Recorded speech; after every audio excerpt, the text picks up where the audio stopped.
안녕하십니까? 예, 함께 기도하겠습니다.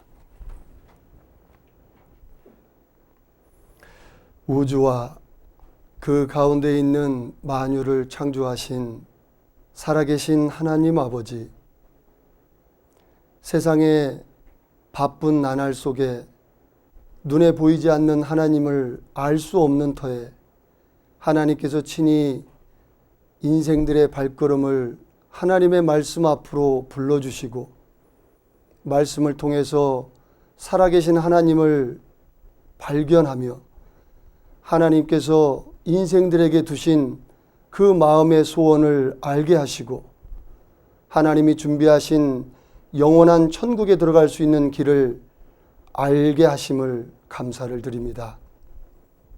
오늘부터 5일 동안 성경 강연회를 통해서 눈에 보이지 않는 하나님에 대해서 온전히 알고 하나님이 준비하신 영원한 천국에 들어갈 수 있는 확실한 믿음을 소유할 수 있도록 하나님께서 이 부족한 자의 입술을 들어 사용해 주시고 듣는 분들의 마음을 활짝 열어 하나님의 사랑을 깨달을 수 있도록 인도해 주옵소서. 시종을 전능하신 하나님께 의지하오며 우리를 사랑하시는 예수님 이름으로 감사하며 기도드렸습니다. 아멘. 성경 마태복음을 함께 찾아보겠습니다. 마태복음 11장입니다.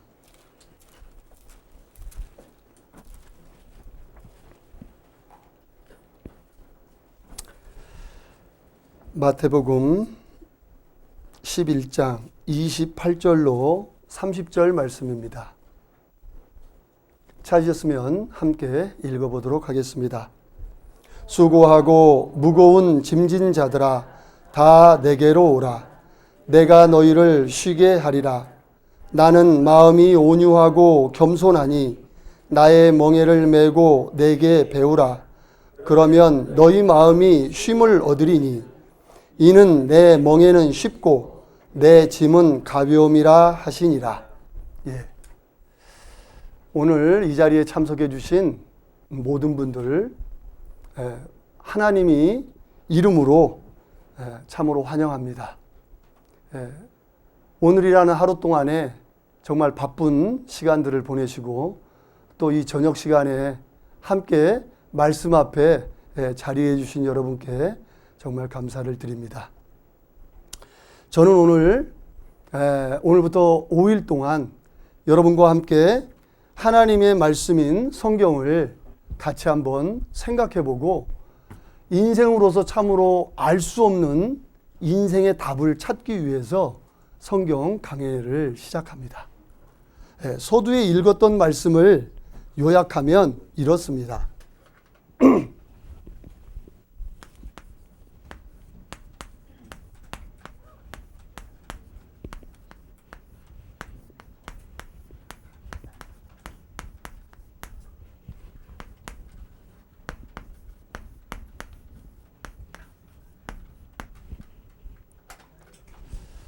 제가 이 읽었던 시작을 이렇게 정리를 해봤는데요.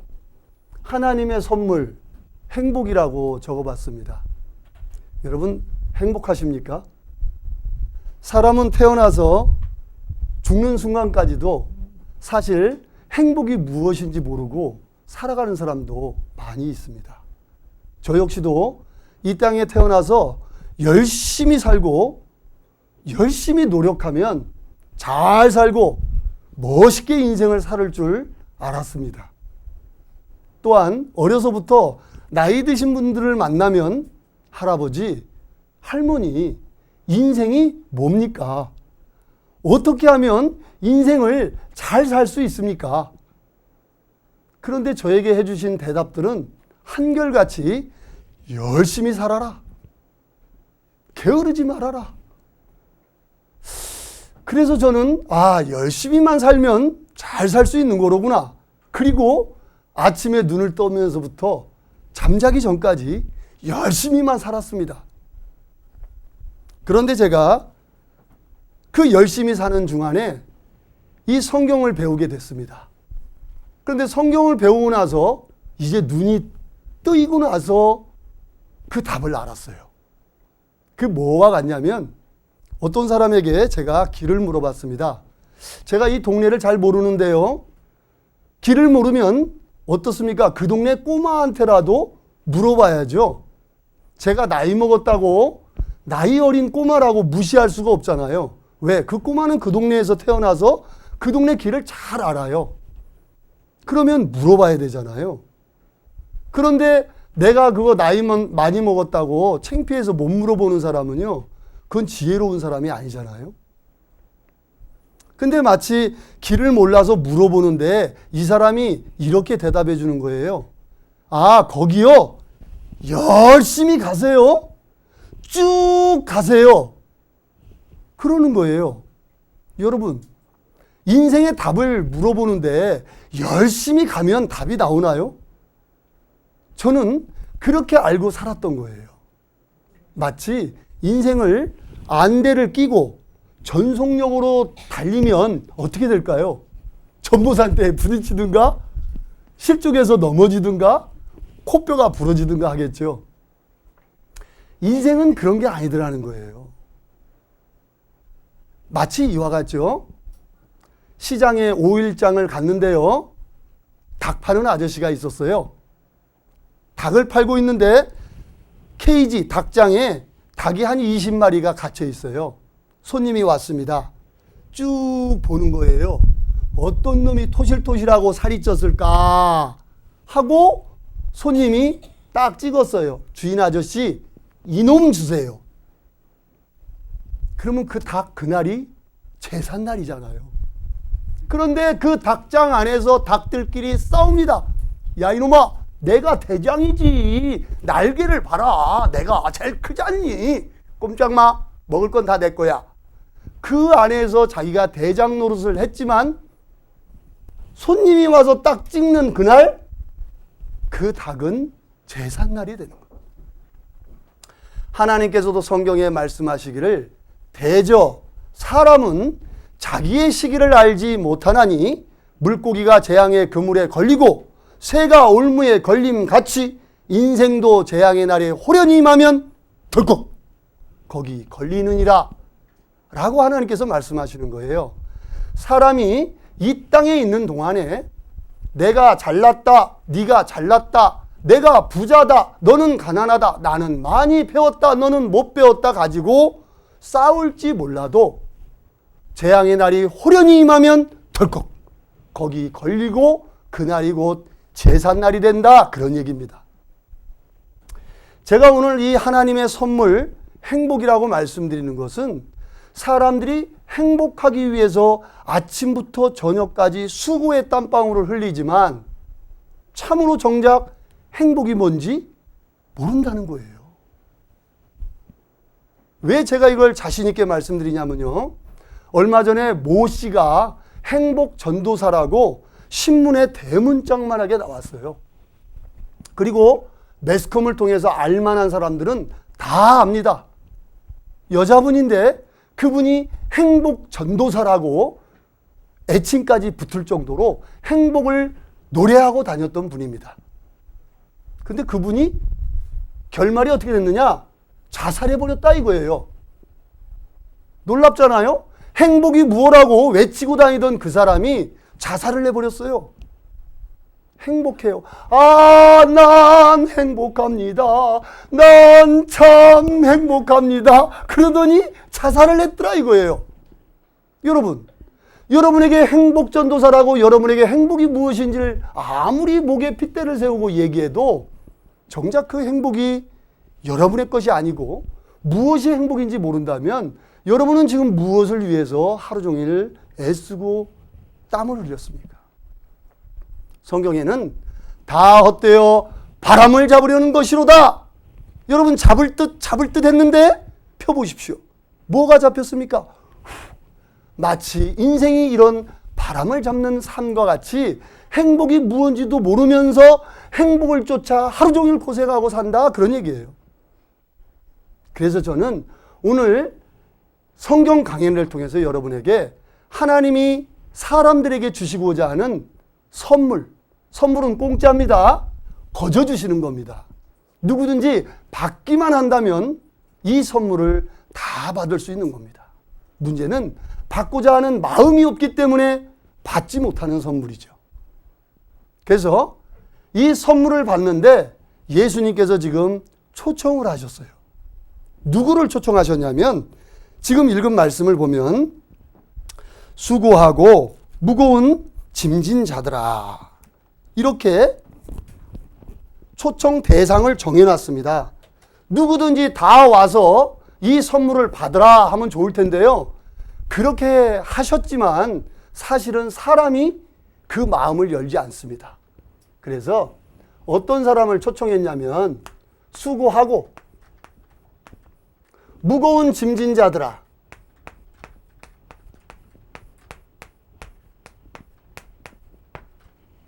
수고하고 무거운 짐진 자들을 지금 초청하셨습니다. 수고만 한 사람도 안 됩니다. 무거운 짐만 진 사람도 안 돼요. 수고하면서 무거운 짐까지 지고 있다, 그런 얘기예요. 근데 지금 여기 짐진 사람은 한 분도 안 계신 것 같아. 짐보따리 다 내려놓고 지금 편히 앉아 계시는데요. 하나님이 말씀하시는 이 무거운 짐이라는 것은 사실 죄짐을 얘기합니다. 죄보따리, 각자가 지금 지고 계시는 죄보따리라는 게 있다는 거예요. 그 죄보따리 진 자를 부르고 계시는 겁니다. 그리고 먹고 살기 위해서 육신의 땀을 흘리는, 수고의 땀방울을 흘리는 사람들을 부르고 계시는 거예요. 그리고 뭐라고 약속하셨냐면요, 내게로 오면은 내가 너희를 쉬게 하겠다라고 말씀하시는 거예요. 쉬게 하겠다. 이게 약속입니다. 자, 쉬게 해주는데요. 그런데 내게 나와 배우라고 말씀하시는 겁니다. 배우라. 하나님의 선물은 누구나 받을 수 있는데 내가 왜 수고하고 무거운 짐을 지고 있는지를 알아야 된다, 그런 얘기입니다. 그런 자들이 예수님께서 약속하신 쉼을 약속하셨는데 그것이 어떤 과정을 거쳐서 얻게 되느냐? 와서 들어라, 배워라, 그런 얘기입니다. 하나님의 말씀을 배워라. 그러면 어떻게 되느냐? 나의 멍에는 쉽고 나의 짐은 가벼움이라 하시니라. 잘 보셔야 돼요. 저도 처음에 이 성경 말씀을 들을 때요, 참 수고하고 무거운 짐진 자, 그래 나 하루 종일 고생했어, 진짜 땀 흘리고 애를 썼어, 나를 부르고 계시는구나. 가면은 무조건 쉼이 오는 줄 알았어요. 그러니까 교회당 가면 왠지 마음이 편하고 교회당 밖을 나오면 세상으로 갈 때는 다시 짜증나는 삶이 시작됐죠. 그렇게 왔다 갔다 이렇게 신앙생활을 하는 분들도 많이 있습니다. 근데 예수님의 약속은 뭐라고 되어 있냐면요, 나의 멍에는 쉽고 내 짐은 가벼움이니라, 이렇게 말씀하셨다는 거예요. 자, 보세요. 사람은요, 이 멍에가 있습니다. 멍에가 뭐죠? 소가 밭을 가려면 이 멍에를 목에다 딱 걸어서 메웁니다. 그러면 거기다 쟁기를 갈면 쟁기를 가는 멍에가 되는 거고, 뒤에 거름대미를 실었으면 거름지는 멍에가 되는 겁니다. 사람이 먹고 사는 수고의 땀방울이 바로 멍에라는 거예요. 그러면 예수 믿으면 멍에가 없어지느냐? 아니라는 거예요. 멍에가 쉬워진다, 그런 얘기예요. 이거 착각하면 안 됩니다. 내 멍에는 쉬워진다, 이거예요. 수고가 바로 쉬워진다. 쉽다. 이 무거운 짐이 어떻게 된다고요? 없어진다고요? 아닙니다. 가벼워진다는 겁니다. 이 짐이 가벼워진다는 거예요. 이거를 예수님이 약속하셨습니다. 그런데 이제 이 5일 동안 이 하나님이 주시는 행복의 선물을 받고자 하려면 사람이 왜 수고하는지, 또 왜 무거운 짐이라는 걸 지고 있는지를 먼저 알아야 된다는 거예요. 성경에서는 요한복음 5장 39절에 이렇게 하나님 말씀에 기록되어 있습니다. 영생은 너희가 성경에서 영생을 얻는 줄 생각하고 성경을 상고하거니와 이 성경이 곧 내게 대하여 증거하는 것이로다. 하나님께서 이렇게 말씀하셨어요. 너희가 성경을 배우는 목적이 있다. 성경을 왜 배우느냐? 그냥 사람 속에는 신을 찾는 마음이 있으니까 예배당을 가든 절간을 가든 가서 신이라는 분에게 그저 치성을 드리고 정성을 드리면 사람은 마음에 위로를 받게 되어 있습니다. 그런데 그런 줄 알고 그저 그냥 종교 생활을 하면 되지. 난 어려서부터 이 배운다는 건 난 머리 딱 질색이다. 공부를 하면 아주 내가 진짜 학을 띄는데 무슨 또 배우란 말이냐. 난 배우는 건 싫다. 이런 분들도 있어요. 근데 여러분, 알아야 뭘 한다고요? 면장도 알아야 한대요. 네? 그러니까 여러분이 모르면 면장을 못하는 겁니다. 마찬가지로 여러분이 하나님의 뜻, 하나님의 계획이 무엇인지 모른다면 하나님의 존재, 그분이 계시는구나 이렇게 믿을 수는 있는데 그분의 뜻과 계획이 무엇인지 알 수 없다는 거예요. 성경에서는 너희가 하나님이 한 분이신 줄을 믿느냐? 잘하는도다. 귀신도 믿고 떠느니라. 이렇게 말씀하셨습니다. 하나님께서. 그러니까 하나님이 살아계신 건 귀신도 믿고 덜덜덜덜 떤다 이거예요. 그런데 하물며 사람인 여러분들이 하나님의 존재만 안다고 해서 모든 것이 해결되는 것이 아니라는 겁니다. 그래서 성경을 통해서 우리가 얻고자 하는 건 바로 영생이라는 겁니다. 영생이라는 것은 성경의 영원한 삶입니다. 제자가 예수님께 물어봤어요. 예수님, 영생이 뭡니까? 영생? 내가 곧 길이요, 진리요, 생명이라고 말씀하신 예수님께서 나를 믿는 자는 죽어도 살겠고 무릇 살아서 나를 믿는 자는 영원히 죽지 아니하리니 네가 이것을 믿느냐? 여러분 이거 믿습니까? 지금 예수님께서 여러분에게 동일하게 물어보시는 거예요. 여러분이 영생을 얻으신 분은 이 예수님의 질문에 대답을 할 수 있습니다. 나를 믿는 자는, 예수님을 믿는 자는 죽어도 살겠고 무릇 살아서 나를 믿는 자, 예수를 믿는 자는 영원히 죽지 아니하리니 여러분 이걸 믿습니까? 여러분 안에 이 믿음이 있습니까? 이거를 먼저 말씀드리고자 하는 겁니다. 여러분 안에 이 영원한 생명이 없다면 여러분은 이제 이 세상에 태어난 삶의 목적을 이루지 못하고 살아가는 것과 같다 그런 얘기입니다. 왜? 전도서 3장 1절에 하나님께서는 이렇게 말씀하셨습니다. 천하의 범사가 기한이 있고 모든 목적이 이룰 때가 있나니 날 때가 있고 죽을 때가 있다는 겁니다. 여러분, 이 기한이 있고 기간이 있는데요. 이 둘의 차이점이 뭐냐면 둘 다 끝이 있다는 거예요. 그런데 끝이 정확히 언젠지 알면, 끝을 정확히 알면 기간이라고 하고 끝이 있기는 있는데 끝날은 모른다. 그건 기한이라고 합니다. 그런데도 놀랍게 성경에 천하의 범사가 무릎범자죠. 일사자죠. 모든 일이 바로 기한이 있다는 겁니다. 컴퓨터 제가 이거 산지 지금 한 5년 넘었는데요. 이것도 기한이 있을까요? 없을까요? 이거 있습니다. 마찬가지로 사람의 생명도 하나님께서 기한을 두셨다 그런 얘기예요. 그래서 우리가 생명보험은 생명보험 기간이 아닙니다. 생명보험 기한을라고 합니다. 왜? 인생은 누구나 죽는데 정확히 죽는 날을 모르기 때문에 기한이라고 했다, 그런 얘기입니다. 죽는 날을 내가 알면 기간이죠. 우리가 성경 강연의 기간이라고 합니다. 왜? 월요일서부터 금요일까지로 정확히 끝나는 날짜를 알으니까 기간이라고 한다, 그런 얘기예요.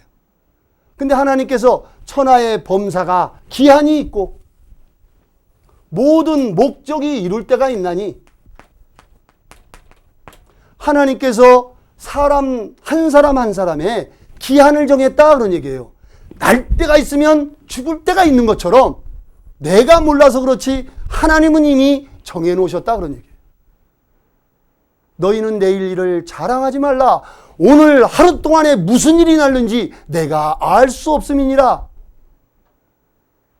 너희 인생들은 잠시 보이다 없어지는 안개라고 말씀하신 하나님께서 사람에게 각각에게 기한을 두시고 그 기한 동안에 이루어야 될 목적을 정해놓고 있다, 그런 얘기입니다. 그런데 사람이 이 참된 목적에 대해서는 관심이 없는 거예요. 그리고 지금 내 삶의, 육신의 삶의 모든 것에 관심을 집중하고 있다, 그런 얘기입니다. 그래서 성경에는 전도서 7장에 지혜로운 자의 마음은 초상집에 있고, 지혜로운 자의 마음이 초상집에 있답니다. 우매자의 마음은 잔치하는, 연락하는 잔치집에 관심이 있다, 그런 얘기입니다. 잔치집에 가면 기쁨이잖아요. 기쁨을 쫓아 사는 사람은 성경에 미련한 자, 우매한 자라고 말씀하시고, 지혜로운 자의 마음은 초상집에 가 있다는 겁니다. 왜?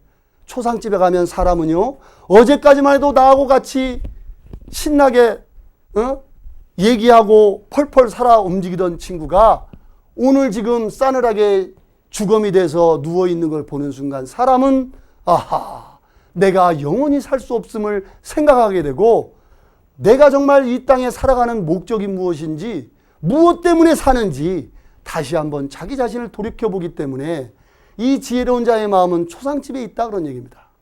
하나님께서도 모든 목적이 이룰 때가 있는데 그 목적을 이루지 못한다면 사람은 괜히 왔다 간다는, 그 정철 스님인가 그분이 그런 말씀 하셨다며요.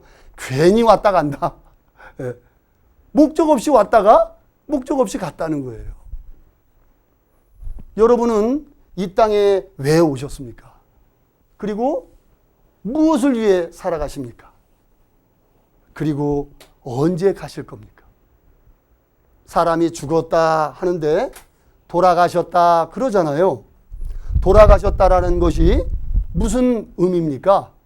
온 곳이 있으니까 왔던 곳으로 돌아가는 거죠. 여러분 지금 다들 집에서 오셨습니다. 이 시간이 끝나면 다 어떻게 하죠? 돌아가실 겁니다. 그러죠? 집으로 돌아갈 거잖아요. 근데 돌아가신 죽은 시체 앞에서 사람들은 뭐라고 하냐면 돌아가셨습니다 그럽니다. 몸뚱아리는 분명히 지금 병풍두에 누워 계시는데도 불구하고 돌아가셨다라고 하죠. 그게 무슨 의미입니까? 사람은요, 이 땅에 한 번 왔다가 한 번 가는 거예요. 하나님께서도 사람이 이 땅에 태어나고 또 하나님께서 그 호흡을 취하시는 날 하나님 앞에 서야 된다는 거예요. 성경 말씀에 청년이여 내 어린 때를 즐거워하며 내 청년의 날을 마음에 기뻐하여 네 눈이 보는 대로 마음이 쫓아 행하라. 그러나 하나님이 이 모든 일로 인하여 너를 심판하실 줄 알라고 말씀하시는 겁니다. 사람은 누구나 이 땅에 태어나서 이제 한 번 죽는 것은 하나님께서 정해놓으신 거예요. 왜? 기한, 모든 범사, 천하의 범사가 기한이 있다라고 말씀하신 것처럼 이제는 돌아갈 날이 가까웠다는 겁니다. 날 때는 순서대로 났는데 갈 때는 순서가 없는 거예요. 하나님께서 그 영혼을 취하시면 우리는 하나님 앞에 서야 된다는 겁니다. 근데 정말 이 행복이 뭔지를 모르기 때문에 사람들은 무엇이 행복한지를 모르고 살아가는 거예요. 그래서 제가 오늘 여러분에게 이 행복의 비밀을 성경 말씀을 통해서 한번 말씀을 드려보겠습니다. 전도서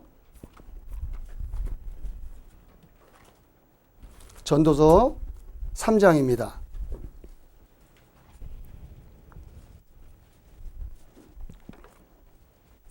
전도서 3장 13절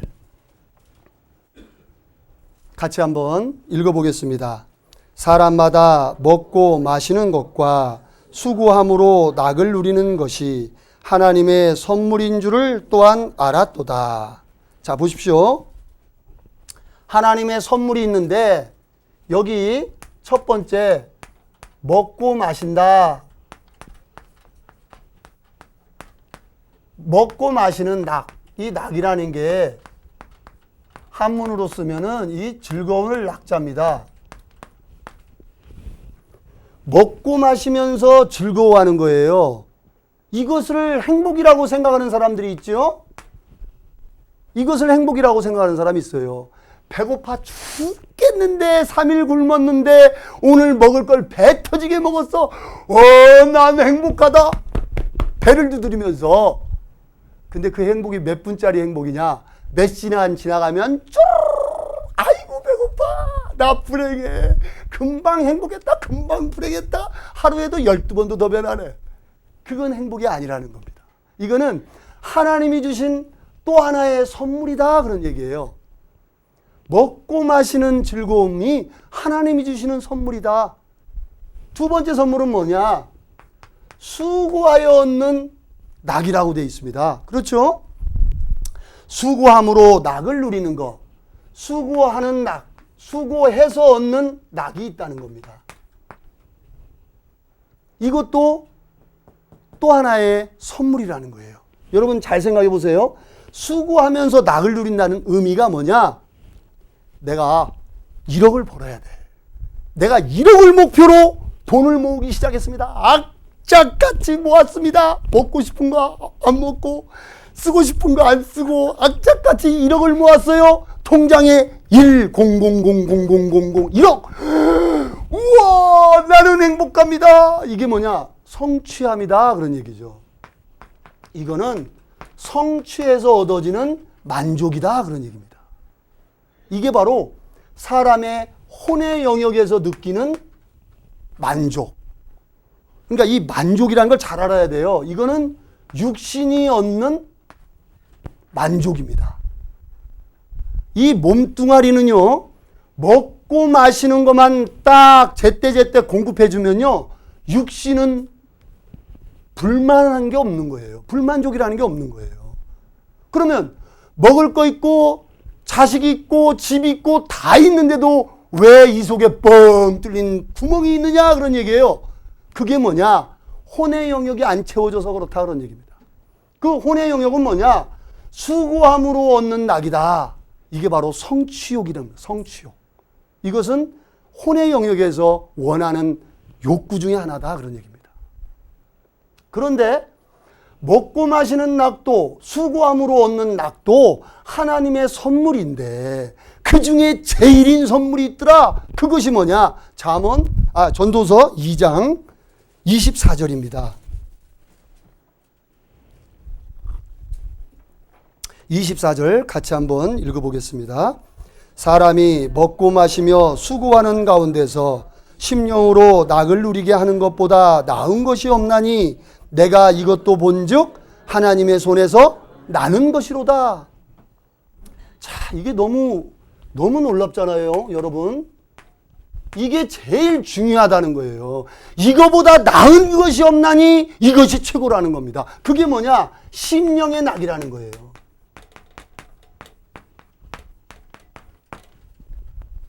심령의 낙이라는 것은요, 마음 심자, 신령 영자거든요.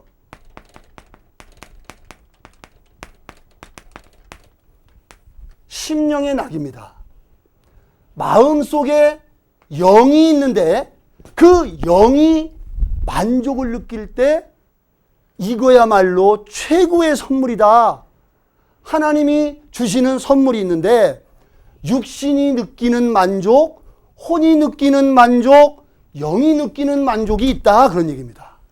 그런데 사람들은 먹고 마시고 아이고 나는 행복하다 하지만 잠깐 몇 시간 지나가면 또 불행해지는 것처럼 그건 행복이 아니다, 그런 얘기예요. 또 성취함, 1억을 모아서 목표 달성한 사람은요, 그걸로 끝날까요? 이제는 10억을 놓고 또 죽으나 살아. 10억 달성하면 끝날 것 같죠? 사람의 욕심은 끝이 없는 거예요. 얼마면 만족하실 것 같아요? 안 된다니까요. 그래서 또 죽고 살기로 모으고 발버둥 쳐서 모으고 그러다가 덜컥 병이 오거나 교통사고가 나면 아이고 이제 살만하니까 가네. 살만하니까 간대. 살만하니까 가는 게 아니고요. 그것만 하다 가는 겁니다. 모르니까. 그게 다인 줄 아는 거예요.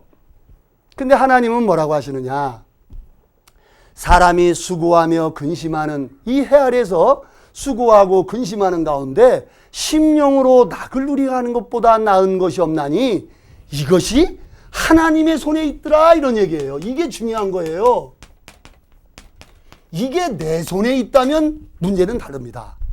근데 이게 하나님의 손에 있기 때문에 우리는 하나님에 대해서 알아야 되고 하나님의 손에 있는 그 선물을 우리가 받아야 진짜 내 영혼이 쉼을 누리게 된다, 그런 얘기예요. 예수님께서 지금 수고하고 짐진 자들을 다 부르신 것도 내가 너희를 쉬게 하리라. 이 쉼이 뭐냐? 육신의 쉼뿐만이 아니고 영혼의 안식. 영혼의 안식을 얘기합니다. 여러분, 시장 바닥에 꼬맹이를 데리고 시장 바닥에 갔는데요. 너무너무 사람이 많아서 얘야 엄마 손 꼭 잡어. 그리고 엄마가 정신없이 가다 보니까 애가 없어졌네. 이 애는 말이죠. 엄마 울기 시작하고 끝이 없습니다. 하도 시끄러워서 어떤 사람이 인형, 곰인형을 하나 떡 앵기니까 인형이다. 그리고 잠깐 엄마를 잊지만 얼마 지나지 않아서 또 엄마. 먹을 걸 또 주면요, 그때 잠깐 또 좋은 듯 하지만 엄마 하는 것처럼 인생은 이 땅에 태어나서 참으로 하나님을 알지 못하면 잠시 잠깐의 즐거움으로 낙을 누리는 듯 하지만 종당에는 하나님의 그 심령의 낙을 알지 못하고 하나님 앞에 서게 되더라, 그런 얘기예요. 그래서 하나님께서는 성경을 통해서 여러분들이 하나님에 대해서 알고 또한 하나님이 주시는 이 선물 중에서 최고의 선물인 심령의 낙을 누릴 수 있는 길을 여러분이 찾으셔야 된다, 그런 얘기입니다. 저는 오늘 여러분에게 그저 인생을 열심히 최선을 다해서 살아온 노인 부부를 한 분 소개해 드리겠습니다.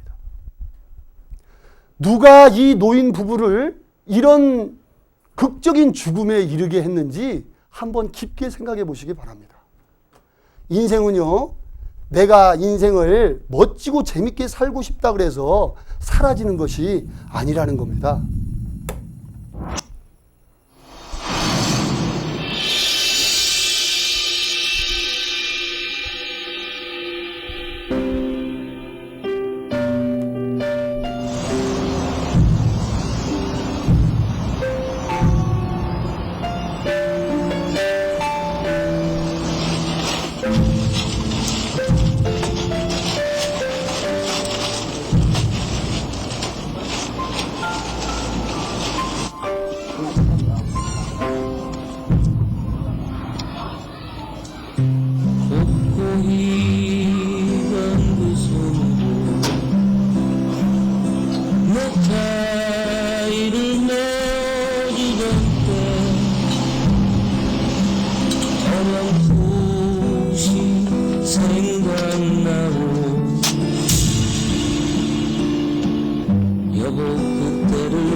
그때를 기억하고 세월은 그렇게 흘러 여기까지 왔는데 인생은 그렇게 흘러 허원에 기우는데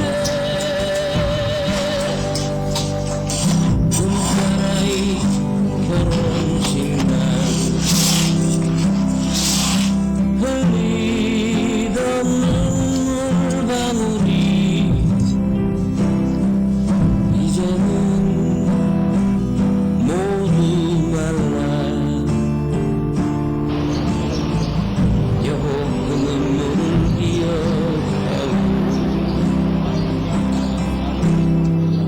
세월이 흘러가면 흰머리가 늘어가네 모두가 떠난다고 여보 내 손을 꼭 잡았어 세월은 그렇게 흘러 여기까지 왔는데 인생은 그렇게 흘러 황혼에 기우는데 다시 모두 끊어지기를 어찌 혼자 가려 하오 여기나 홀로 두고 여보 왜 한마디 말이 없어 여보 안녕히 잘 가시게 여보 안녕히 잘 가시게 여보 안녕히 잘 가시게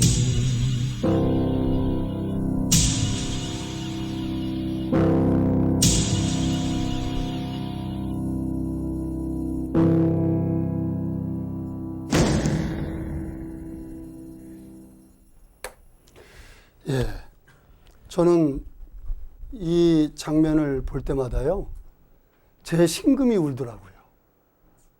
왜냐하면요, 내가 이렇게 살지 말라는 보장이 안 돼 있는 거예요. 여러분, 지금 여러분은 이 자리에 편하게 앉아 계시지만 이 두 노인네 78년을 함께 살아온 이 두 노인네가 동반 자살을 하게 된 이유가 뭡니까? 세상 사람들은 흔히들 생각하기를 저 사람들은 열심히 살지 않아서 그렇다. 나는 열심히 살아서 절대 저렇게 안 될 거다. 착각이라니까요. 여러분 인생이 여러분 뜻과 계획대로 된 게 있으면 한번 새하려 보십시오. 무엇이 여러분의 계획과 뜻대로 된 것이 하나 있습니까? 여러분이 남자로 여자로 태어나고 싶어서, 아니면 지금 살고 있는 성씨로 태어나고 싶어서, 아니면 지금 살고 있는 분과 만나고 싶어서, 아니면 지금 자녀가 내 맘대로? 아닙니다. 지금 내 몸이지만요, 제가 이 몸속에 물을 부어 넣었지만 이 물이 들어가서 소화가 될지 안 될지 나는 모릅니다. 하물며 내 몸인데도 불구하고 내 마음대로 안 되는데, 내 몸도 내 마음대로 안 되는데 내가 난 자식? 아니면 나와 살고 있는 아내, 또는 남편이? 아닙니다. 아니면 내 부모가? 아닙니다. 여러분 인생은요, 내 생각과 계획대로 사는 것이 얼마나 힘들고 어려운지 이 두 노인네를 보면은 답을 알 수 있다는 겁니다. 여러분 이 중에는 또 이제 노후 준비를 하시는 분이 있을지 모르겠습니다. 여러분이 준비하는 노후 준비가 여러분의 노후를 보장할 수 있다고 확실히 믿습니까? 안 될걸요. 제가 많은 노인분들 만나봤습니다. 내 이 자식이 내가 모아놓은 노후자금 다 갖다 써서 내가 지금 이 모양 이 꼴이라고 하는 노인네도 많이 만나봤어요. 자식이기는 부모 없습니다.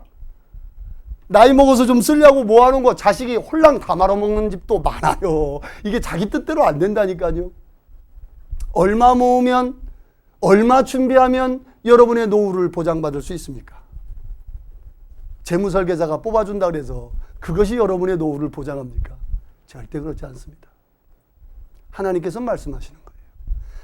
수고하며 근심하는 가운데 심령의 낙을 누리지 못하면 사람은 너무나 헛되어 바람을 잡는 삶이다.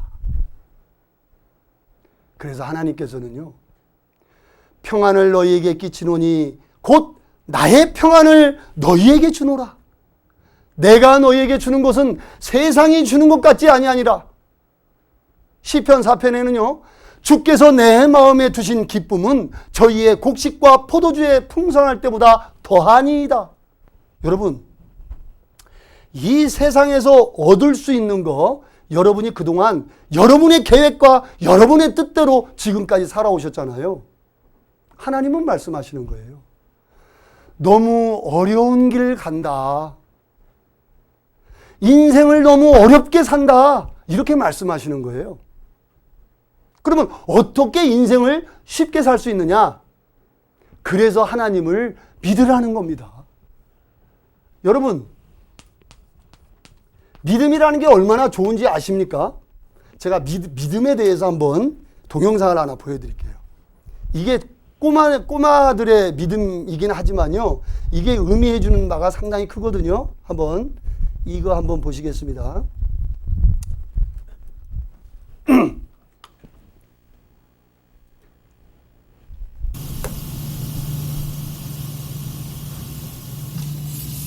네다섯 살 아이들 앞에 좋아하는 사탕이나 과자를 놔두었다. 중간에 종을 쳐 실험자를 부르면 언제라도 사탕을 먹을 수 있지만 끝까지 참고 기다리면 맛있는 사탕을 더 많이 받을 수 있다. 바로 옆방에선 엄마가 이 모습을 지켜보고 있다.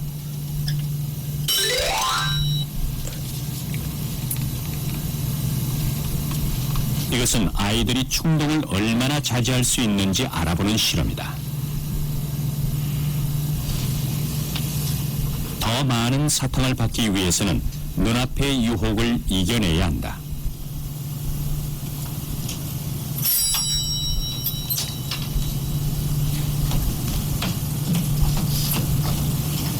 선생님 불렀어? 네. 왜?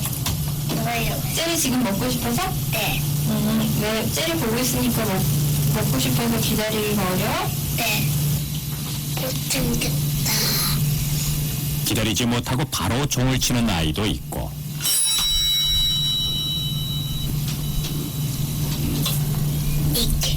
이거 한 개? 아니지. 아예 설명하는 중에 먹어버리는 아이도 있었다. 지금 먹는 거 아니라고 했잖아.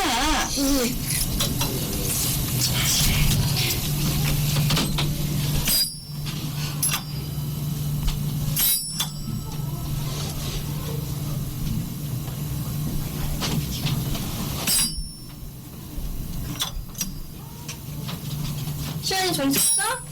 선생님 부른 거야? 응. 이거 먹고 싶어 지금? 응. 알았어, 먹어. 왜 선생님 나가자마자 좀 쳤어? 건강 오려고. 기다려. 네.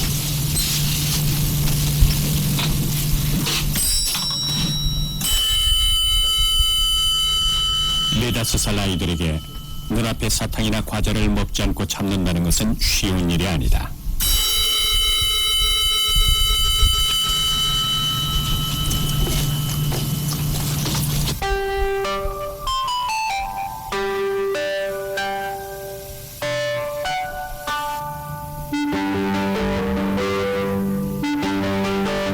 한 알의 초콜릿을 눈곱만큼씩 떼먹으며 10분을 버틴 아이도 있었다.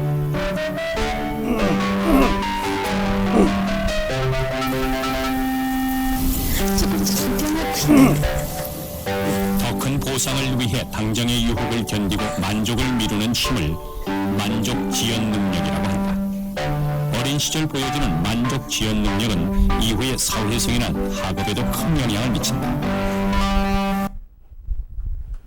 예.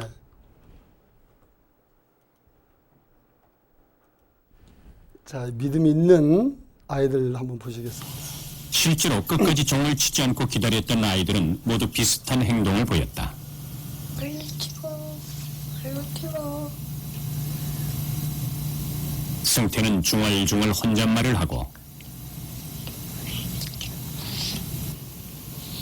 채린이는 두 손으로 눈을 가려 과자를 쳐다보지 않기 위해 애쓰고 있다.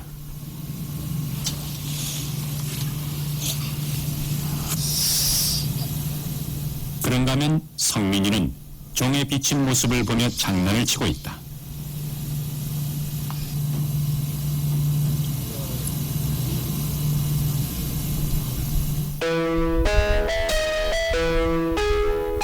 오래 기다린 아이들의 공통점은 먹고 싶은 사탕에서 눈을 돌려 다른 데에 집중하는 것, 즉 주의 분산법을 쓴다는 것이었다.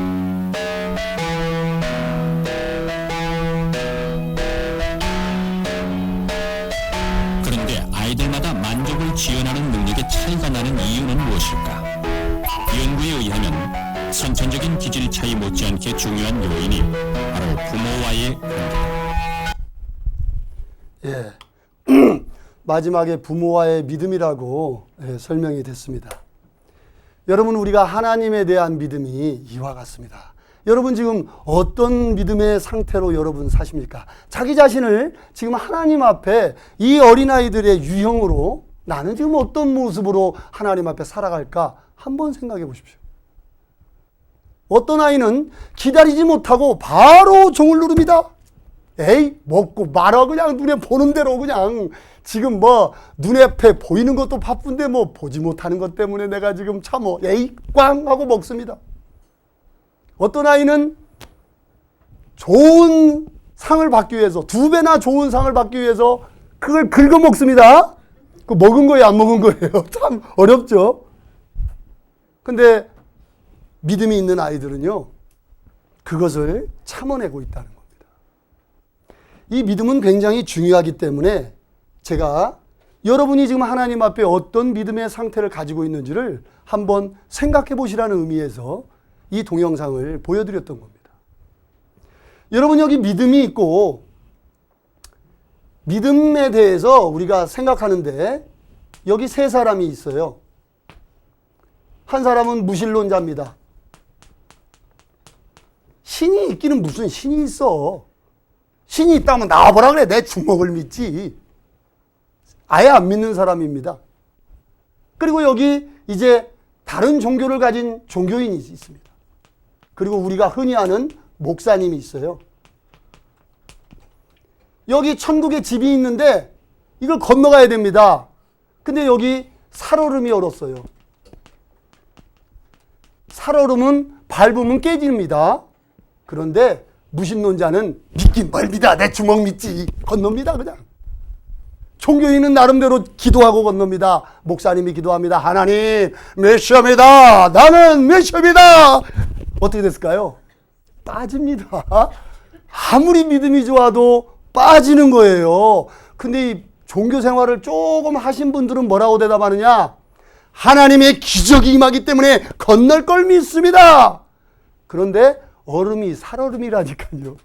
뿌디직하고 빠지는 거예요.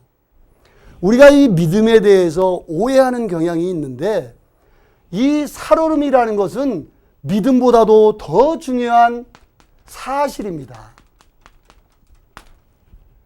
여러분이 지금 믿음을 얻고자 하지만 이 믿음이 잘못된 믿음일 수 있다, 그런 얘기예요. 여러분, 주식 투자를 합니다. 말 그대로 투자예요. 그런데 한간에는 전광판에다가 딱 던지는 그런 투기를 하는 사람도 있었죠. 전광판에 아무거나 그냥 던져가지고 찍어서 그냥 사는 사람. 그래도 주가가 오르면 돈을 벌었죠. 그런 때가 있었습니다. 그렇지만 그 사람들이 믿음이 부족해서 손실을 볼까요? 아닙니다. 그 사람들 믿음은 대단합니다. 그렇지만 그 사람들이 선택한 사실이 잘못된 사실에 자기의 믿음을 의지하게 되면 망한다, 그런 얘기예요. 그래서 믿음이 중요한 건 사실이지만 믿음보다 더 중요한 건 내가 믿는 믿음의 실체가 무엇이냐 하는 거예요. 만약에 이 사실이라는 존재가 살얼음이 아니고 1m 두께의 얼음이다. 탱크가 지나가도 안 빠지는 그 사실에 믿음을 의지했다면 믿음 없는 사람도 건넌다, 그런 얘기예요. 그렇죠? 그래서 이 믿음은 너무나 중요한 겁니다. 어떤 사실에 내가 믿고 있는 믿음을 의지하고 있느냐는 것은 너무나 중요한 거예요. 그래서 하나님께서도 이 망할 신을 믿고 같이 망하는 사람도 많이 있다라고 말씀하시는 거예요. 왜? 잘못된 사실에 자기의 몸과 자기의 영혼을 맡겼다, 그런 얘기죠. 여러분, 한간에 이 투신사들이 많이 부도가 났습니다. 그리고 제2금융권에도 이제 부도가 많이 났어요. 그 은행에는 일반 시중은행 금리가 4%일 때 한 6%만 준다고 해도 거기다 갖다 맡겼어요. 왜? 금리가 높으니까. 근데 덜컥 어느 날 샷다운이 내려진 거예요. 그러니까 야 이놈들아, 내가 어떻게 모은 돈인데 내 돈 내놔라. 내 돈 내놓습니까? 안 내놓습니다. 이 사람 믿음이 적어서 망한 건가요? 아닙니다. 잘못된 사실을 믿고 거기에 자기 돈을 다 맡겼기 때문에 망한 거예요. 우리가 이 믿음이라는 건 너무나 중요한 겁니다. 그래서 우리는 우리가 믿고자 하는 믿음의 실체가 어떤 것이냐는 것을 눈을 크게 뜨고 확인해 봐야 돼요. 돌다리도 두들기고 건너라고 하는 것처럼 우리의 육신은 성경에 보면 72호 강건하면